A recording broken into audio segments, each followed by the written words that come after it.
Bonjour les gens.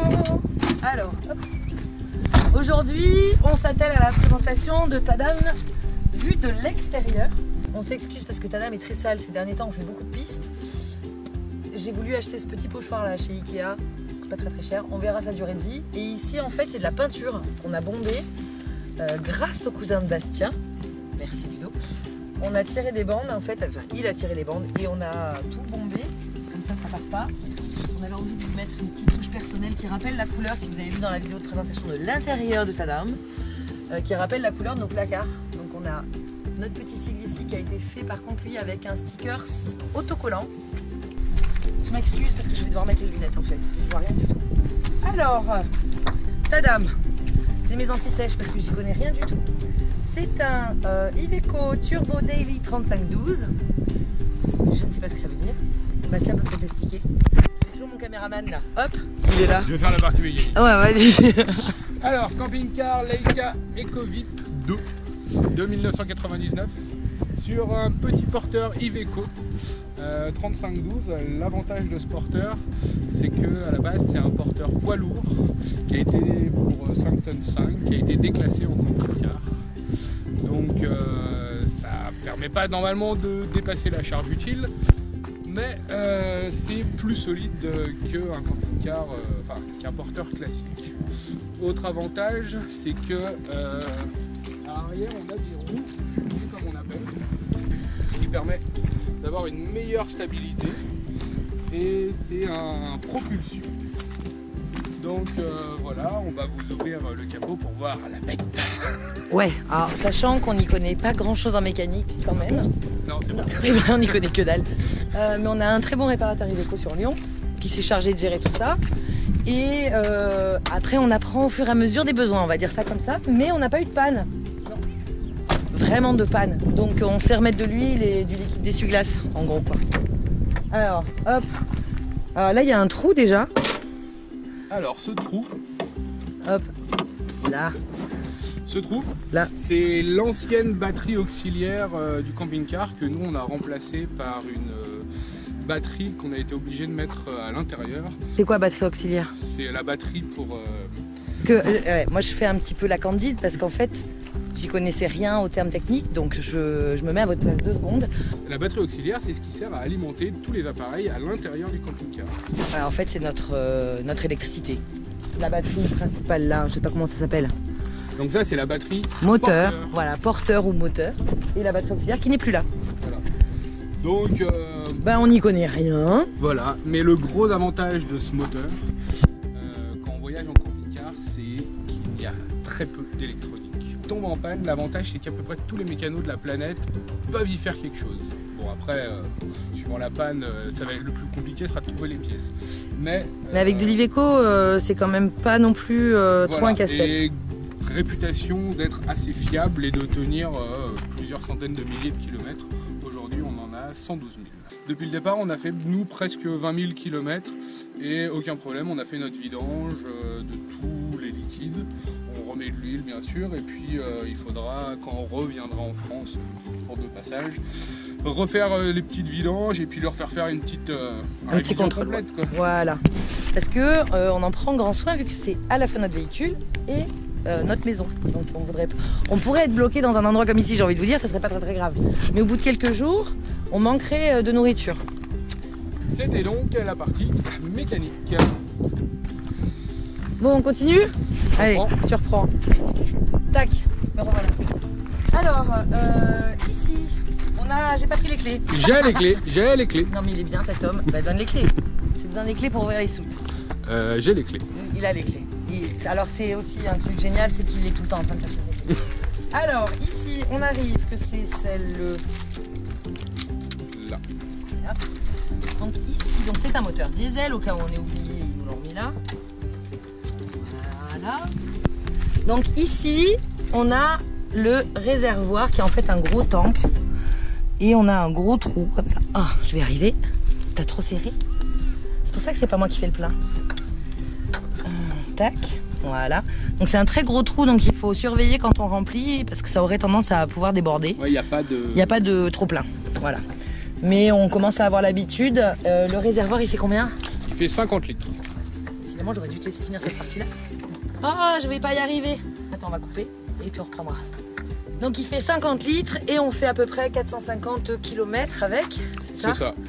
Donc on est sur du 12 litres au 100. Voilà. Ensuite ici, il y a une petite soute. Alors elle n'est pas si petite. En fait elle est traversante. De l'autre côté c'est pas ouvert donc vous ne verrez rien. Et c'est là qu'on range la table qui rentre pile poil en hauteur. Et les tabourets qui sont de l'autre côté, qui sont installés de l'autre côté.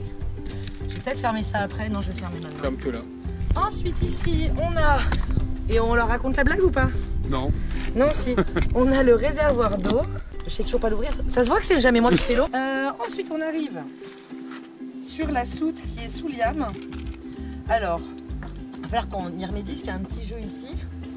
Et on a dû installer une petite gouttière là pour éviter que l'eau ne rentre dans le lit de liam. C'est une petite gouttière maison. Elle est pas très esthétique, mais très efficace.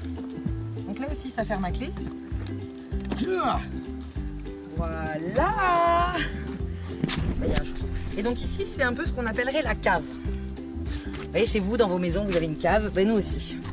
Donc, il y a quoi dans la cave? Il y a la chambre d'amis, c'est-à-dire la tente, une grosse couverture, les chaussures d'hiver et les bottes, les choses qui tombent du lit de liam. Qu'est-ce qu'il y a d'autre? Un peu de pharmacie, un peu de salle de bain d'avance.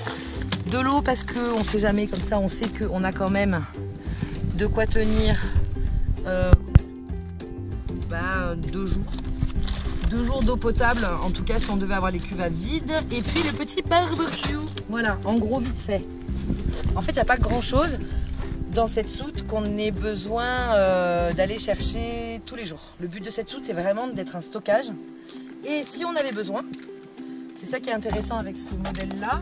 Alors nous, on a un fils leader là, parce qu'en fait, le lit de gamme est juste ici. Voilà, ça c'est sa fenêtre. Mais en fait, si on le souhaite, on resolidarise ces deux et je vais pas le faire, hein, c'est trop lourd. Et en fait, la soute s'ouvre complètement et le lit de liam se rabat pour que, en fait, il y ait une soute qui vienne jusqu'ici. Donc ça fait quand même un très gros volume si vous n'avez pas besoin d'avoir un enfant, si vous n'avez pas besoin du lit.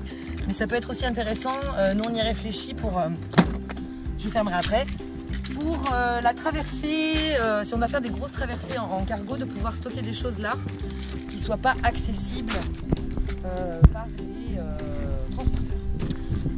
Ensuite on arrive à l'arrière, qu'est-ce qu'il y a à dire? Il y a l'échelle pour monter sur le toit. Je risque pas de le faire avec mon vertige, n'est-ce pas? On retrouve la fenêtre de la salle de bain. Ici il y avait un porte-vélo qu'on a délibérément enlevé parce que petit 1 on déteste le vélo. Non. Je rectifie. Audrey n'aime pas le vélo. Non, on n'aime pas le vélo. Et puis qu'on fait déjà 7 mètres et que dès qu'on rajoute 1 mètre de porte-vélo, on paye les ferries beaucoup plus cher. Et pour manœuvrer c'est plus compliqué, pour se garer en ville c'est encore plus compliqué. Donc du coup on a préféré sacrifier, enfin pour moi c'était pas un gros sacrifice, sacrifier le porte-vélo pour pouvoir être plus court. Et pour pouvoir être plus léger aussi, parce qu'on est quand même limité à 3,5 tonnes. Pas l'oublier. On est revenu au début. Alors ici c'est les évacuations pour le boiler, c'est-à-dire le chauffe-eau. C'est l'évacuation de gaz, la cheminée. Sachant qu'il y a des cheminées sur le toit aussi. La porte. Alors on a un système, je peux enlever mes lunettes à nouveau. La porte, il y a un système qu'on a fait rajouter parce que celui d'origine, il était pas suffisant, il s'était vraiment usé.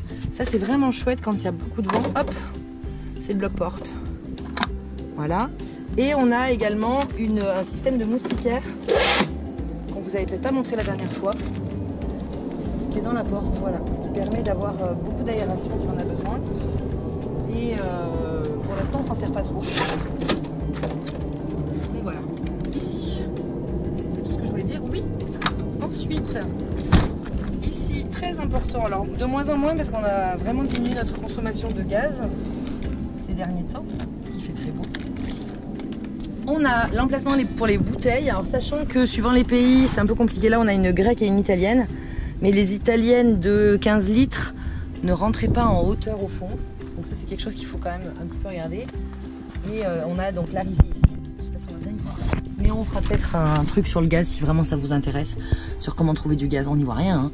C'est où on y voit? Oh bon on y voit, ok.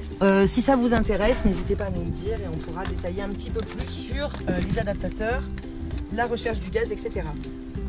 j'ai oublié d'en parler parce qu'on ne s'en sert plus. J'ai posé l'autre. Non, je l'ai posé devant. On ne s'en sert plus. On vous l'avait dit sur la vidéo précédente puisqu'on est passé en toilette sèche.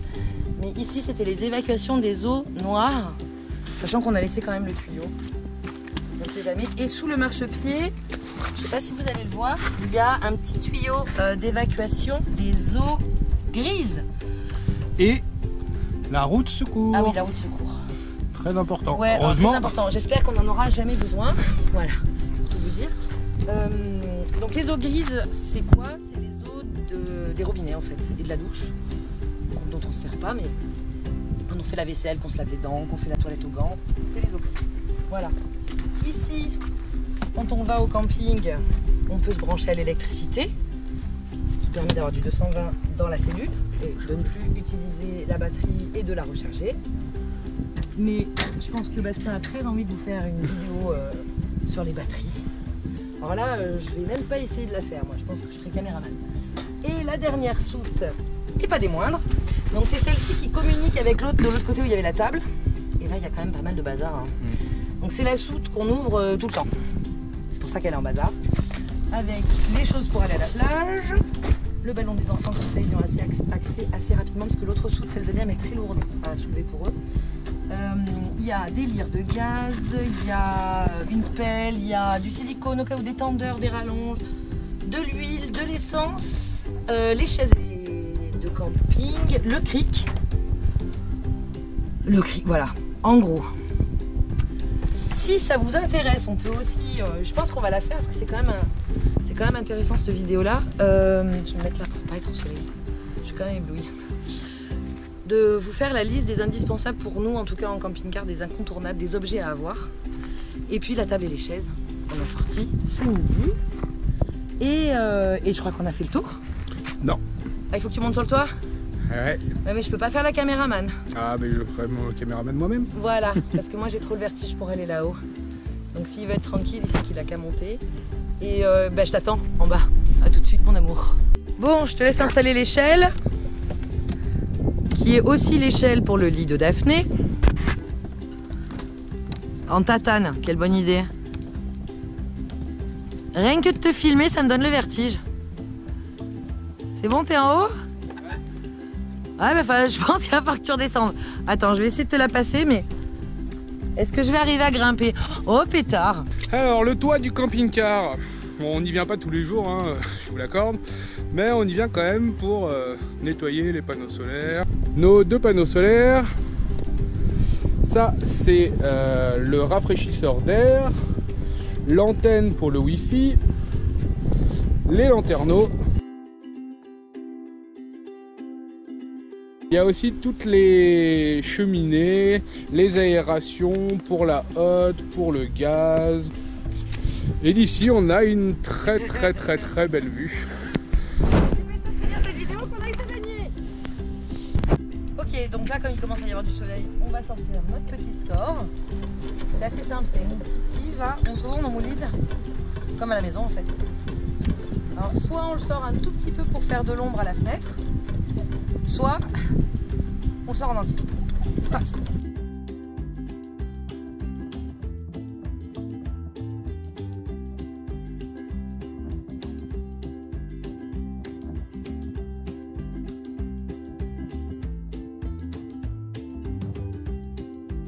Petite astuce, on se sert aussi du store quand il pleuviote. Pas des grosses pluies, quoique ça nous est déjà arrivé, s'il fait chaud on est quand même dehors. Mais l'astuce qu'on n'avait pas au début, hein, c'est de pencher légèrement, alors pas de l'autre côté parce qu'il y a la porte, on penche légèrement de ce côté, ce qui fait qu'il n'y a pas d'accumulation d'eau sur le store et l'eau va pouvoir couler ici. Donc quand on est là, on est très au sec. Voilà. Qu'est-ce qu'on voulait dire d'autre? Qu'on espère que cette vidéo vous aura plu autant que la première, parce que vraiment, on en profite, on voulait vous remercier. On a eu des super commentaires, enfin on s'y attendait pas, c'est cool. Qu'est-ce qu'on voulait dire d'autre? Que si c'est pas déjà fait, mais vous avez déjà été nombreux à nous rejoindre, ben abonnez-vous. Et puis on prévoit peut-être d'autres vidéos sur la vie en camping-car, nos trucs et nos astuces. Les indispensables, voilà. Gaz, électricité. Des choses comme ça, donc n'hésitez pas. Toilette sèche, on sait que vous nous l'avez beaucoup demandé. Il faut qu'on la fasse, promis, on va s'y mettre. Donc n'hésitez pas en commentaire à nous dire ce que vous aimeriez qu'on vous présente. Et puis on fait aussi des vlogs sur le voyage, à proprement parler, sur ce qu'on visite. Donc vous pouvez aller y faire un petit saut, jeter un petit coup d'œil. Je vais essayer de mettre ça, je sais pas où ça se met, donc quelque part là. Et puis on vous fait des bisous. Bisous. À bientôt. À bientôt. Elle est bloquée. Autocollant, je vais pas y arriver à dire ce mot. Hein. Pochoir autocollant, pochoir autocollant, pochoir autocollant. On recommence. J'ai voulu rajouter ciselage. L'électricité à l'intérieur du camping-car. Tu vas la refaire. Plus léger aussi. Parce qu'on est quand même limité à ta ratonne. Il faut pouvoir être plus léger aussi.